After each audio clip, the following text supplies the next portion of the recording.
पुरखों ने, हमारे संविधान के निर्माताओं ने सोचा था और बनाया था, और जिसकी आधारशिला और जिस पे काम किया था पंडित नेहरू ने, वो भूलना नहीं चाहिए। जी जी, आपने सही कहा। और स्पीच में आलोक जी भी हमारे साथ जुड़ गए हैं, उनकी भी टिप्पणी लेता हूँ। आलोक जी, झूठ पे झूठ, झूठ पे झूठ, अल्टीमेटली अब जो हमारी जनसत्ता है, जो जन जन है, जिसे हम गणतंत्र कहते हैं, अब उसका वक्त है। 4 चरणों में फैसले कर चुकी है, 3 चरण बाकी हैं, और जितना लंबा चुनाव करवा सकते थे वो भी करवा लिया इन लोगों ने। बढ़ते बढ़ते बढ़ते बढ़ते सुरसा की मुंह की तरह 45 दिन का चुनाव हो गया, ताकि मोदी जी को भाषण देने का मौका मिल सके हर जगह पे। और महाराष्ट्र में 18 मीटिंग उन्होंने जिंदगी में कभी नहीं की, इस बार की है। ऐसा लगता है कि कोई कॉन्स्टिट्यूंसी छोड़ना ही नहीं चाहते, पर अल्टीमेटली हुई है वही जो राम रचि राखा। कहते हैं जो सूरज उगता है वो सूरज ढलता भी है। और एक फेमस कहावत है, आप हिल स्टेशन पे जाए या ऐसी जगह पे जहाँ पे सी शोर्स होते हैं, तो लोग वहाँ पे सनसेट पॉइंट पे जरूर जाते हैं। सनसेट पॉइंट पे जाते हैं तो वह मूंगफलियां खाते हैं, चने खाते हैं, और कहते हैं वो देखो वो डूबा डूबा डूबा।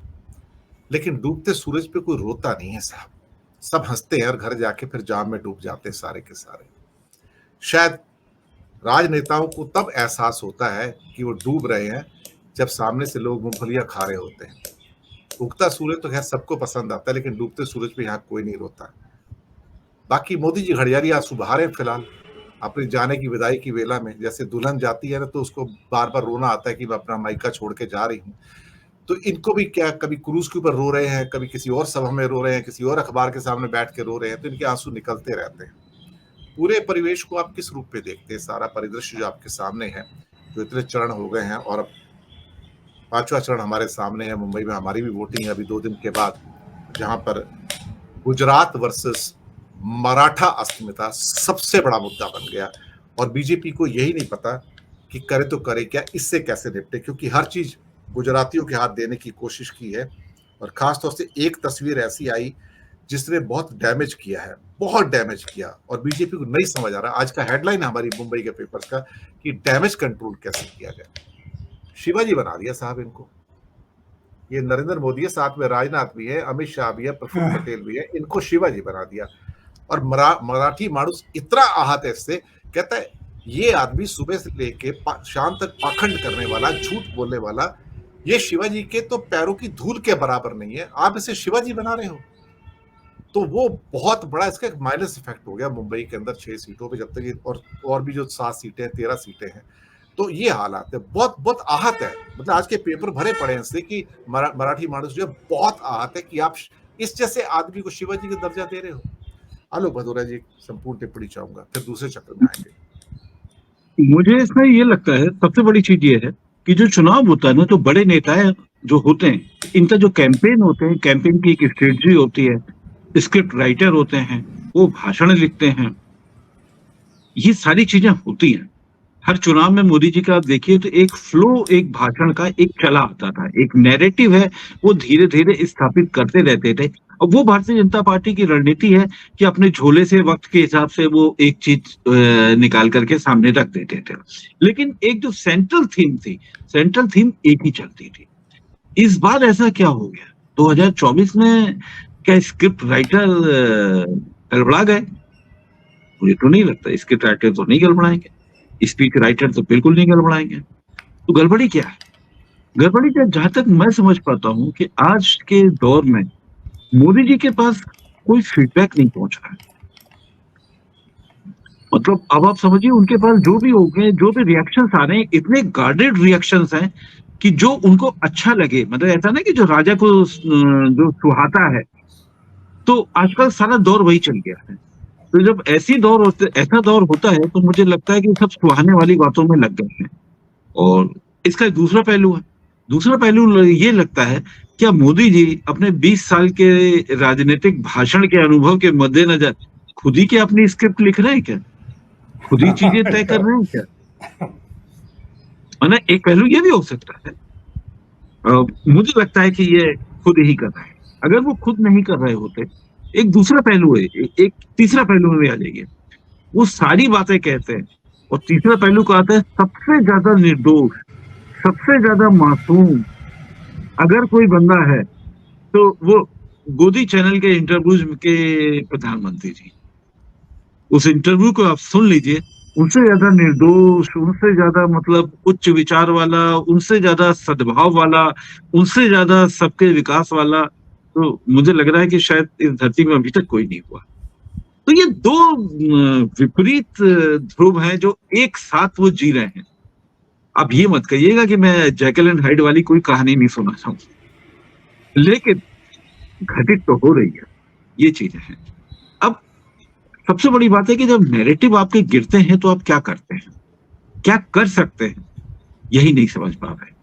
भारतीय जनता पार्टी के सामने सबसे बड़ी दिक्कत यह है कि उनके एक एक नैरेटिव, एक एक मुद्दा सारा यथार्थ के धरातल पर टकरा कर टूट जा रहा है, चूर हो जा रहा है।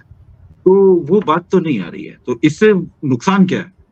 नुकसान ये है कि जो ये बाउंड्री वॉल पे बैठा हुआ जो स्विंग वोटर्स है, जो एक सिंपैथाइजर है, वो जो 2014 और 19 में एक बड़े नैरेटिव के कारण इनके साथ में जुड़ गया था, वो इस समय बिल्कुल चुप है। और अभी नहीं चुप है, वो पिछले 3-4 साल से, आप याद करिए 2019 का चुनाव जीतने के बाद से 2020 के 3 साल कह सकते हैं, 3 साल से वो बिल्कुल चुप है। पहले वो जहां वो तर्क देता था वो तर्क देना भूल गया, अपने तर्कों से वो कुछ दूसरे लोगों को खामोश कर देता था, अब वो भी बात खत्म हो गई। वो दूसरे खामोश लोगों को अपने साथ उंगली पकड़कर गाड़ी में बिठा करके वोट डालने ले जाता था, अब वो काम भी नहीं हो पा रहा है। तो यानी स्विंग वोटर्स का एक झटका तो लगा है। अब सवाल है कितना बड़ा झटका लगा। अब हमको ये नहीं समझना चाहिए जैसे राजनीति में 2 और 2 4 नहीं होते। मेरा मानना है कि अगर मैं उत्तर प्रदेश को अगर बहुत गंभीरता के साथ बात करूं, अगर उत्तर प्रदेश की बात करूं, अगर हम लोग जहां पर 2 से ज्यादा पार्टियां हैं, मैं राजस्थान और मध्य प्रदेश को मैं नहीं गिनना चाहता, ना छत्तीसगढ़ को, ना गुजरात को गिनना चाहता, क्योंकि वहां पर मुख्य तौर पर आमने सामने का ही मुकाबला है।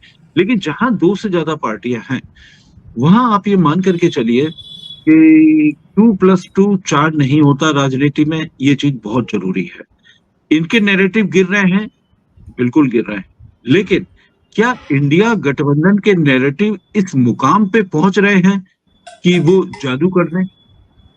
सबसे बड़ा सवाल जो मेरे मन में जो कौंध रहा है और जो फीडबैक जो मेरे पास जो मिल रहे हैं, सबसे बड़ा सवाल है कि इंडिया गठबंधन ने अपनी बात तो पहुंचा दी, इसमें कोई शक नहीं, उन्होंने सब जगह अपनी बात पहुंचा दी, लेकिन क्या उनकी बात इतनी असर कर रही है कि सामने वाली लकीर को छोटा कर दें?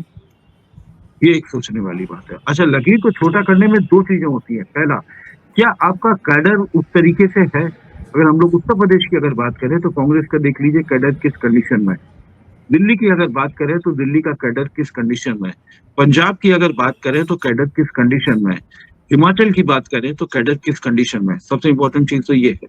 तो सवाल ये है कि कांग्रेस के लिए बड़ी चुनौती है, इंडिया गठबंधन के लिए भी बड़ी चुनौती है कि अपने लोगों को थामे। देखिए, आक्रोश किस तरीके से चल रहा है पश्चिम बंगाल में, मैं इसमें इस बारे में मैं ममता बनर्जी के बयानों को एक जरा सा बोलूंगा फर्स्ट राउंड में। ममता बनर्जी के 2 बयान बड़े दिलचस्प हैं हाल के दिनों में, जो पिछले इन्होंने 72 घंटे के अंदर दिए हैं।